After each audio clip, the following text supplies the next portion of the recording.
ชมอันนี้อยากให้ท่านผู้ชมได้เห็นว่าปัจจุบันนี้บ่แม่นแต่มีคนลาวเฮา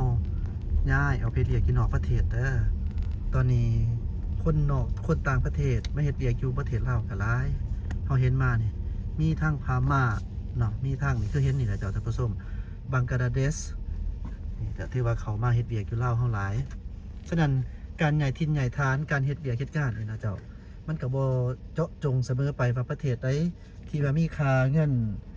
อ่อนเกินไปบ่แข็งเกินไปบ่แต่ว่าแน่นอนนะเจ้าถ้าหากเลือกได้ทุกคนก็อยากเลือกไปบอนที่ว่าเงินอัตราแข็งๆแต่ก็ต้องเว้าเรื่องความรู้ความสามารถเจ้าพร้อมว่าอยากได้เงินดีเฮามีความรู้ความสามารถอย่างแน่อย่างประมาณนั้นเจ้าฉะนั้นเฮาก็เบิ่งอีกได้แบบนึงก็คือนอกจากที่เฮาไปต่างประเทศแล้วเนาะก็ยังมีคนต่างประเทศมาบ้านเฮามาหาเงินหาคำแม่นเบิดอีกนะเจ้าเดี๋ยวนี้บ่ตึกร้างบ้านซองบ่อนที่ว่าเป็นโครงการก่อสร้างอิหยังต่างๆนี่ถือว่านี่ประเทศบังกลาเทศนี่ก็มาหลายประเทศพม่านี่ก็มาหลายเนาะเจ้าที่เฮาเห็นอันนี้คือความจริงเนาะท่านใดบ่เชื่ออยากได้หลักฐานก็บอกได้เด้อเจ้าแอดมินพร้อมที่จะเอาหลักฐานมาให้ นี่คือเห็นเนาะตามตึกอาคารนี่ส่วนใหญ่มันจะเป็นลักษณะแบบมีทั้งเวียดมีเวียดมีจีน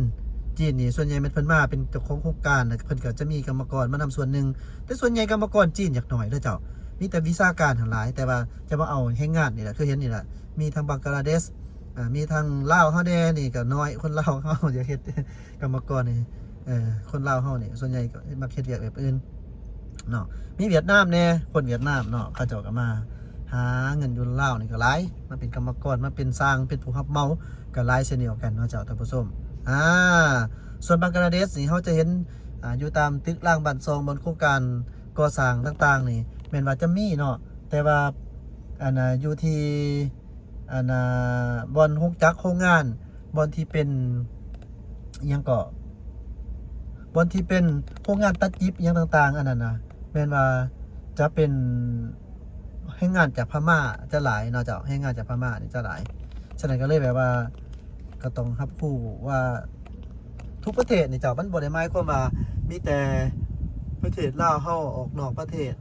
เพื่อไปหาเงินอยู่ต่างประเทศโดยเงินกีบออนคายอย่างต่างๆมันบ่แม่นแต่แบบนั้นนะเจ้าบ้านอื่นก็มาคือกันนี่คือหลักฐานเนาะใหญ่ทิ้นใหญ่ทาน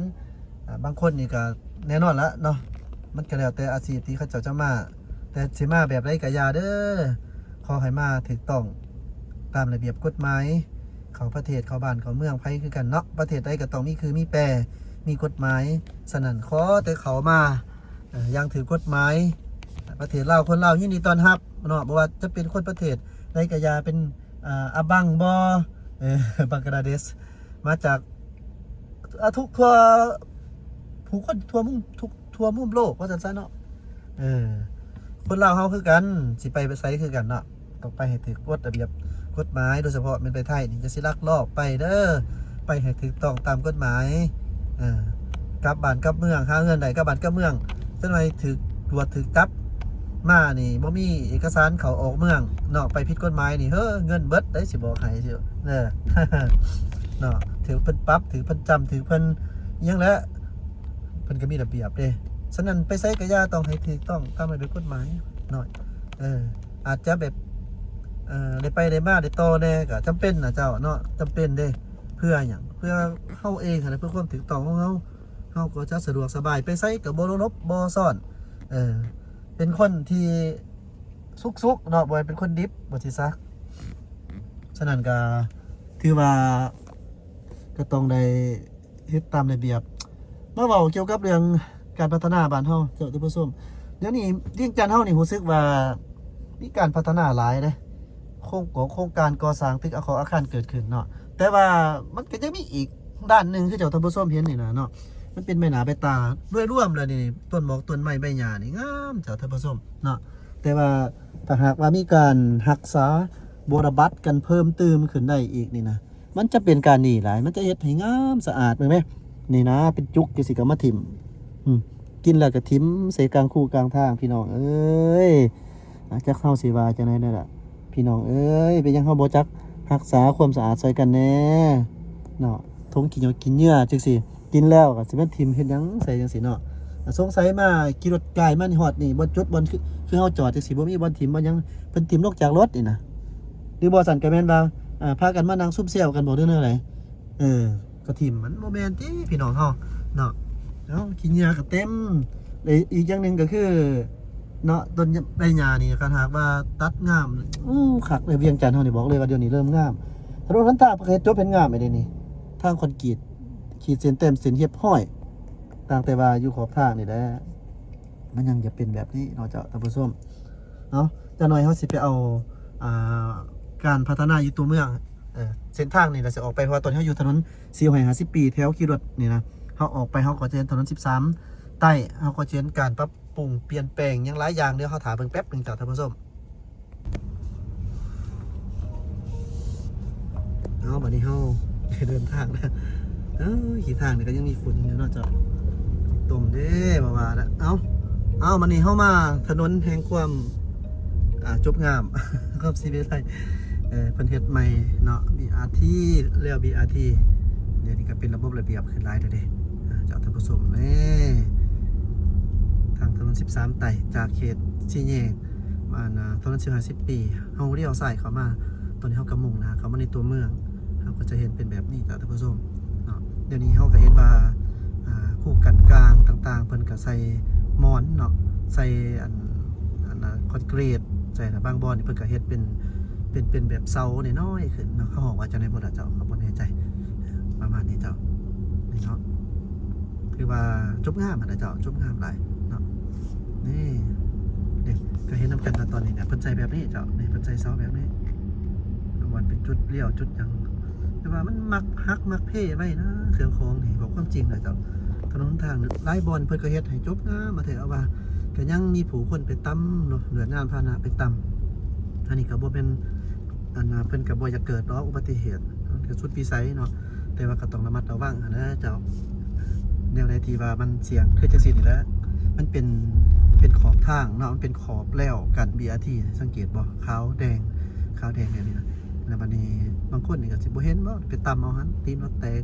ก็มีแล้วก็อีกนึงก็คือแบบว่าคืออุบัติเหตุรถปีนรถตกความนี่ก็มีนะเจ้ารถจักรก็เต็มเนาะนั่นแหละค่อยไปค่อยมาเจ้าจักสิว่าจะได้จังคอยสิว่าได้เนาะนอกจากคำบอกคำนี้นะมันเป็นยังมาเลยกับรถเฮาเองเพ่สมพเฮานะครับบาดเจ็บ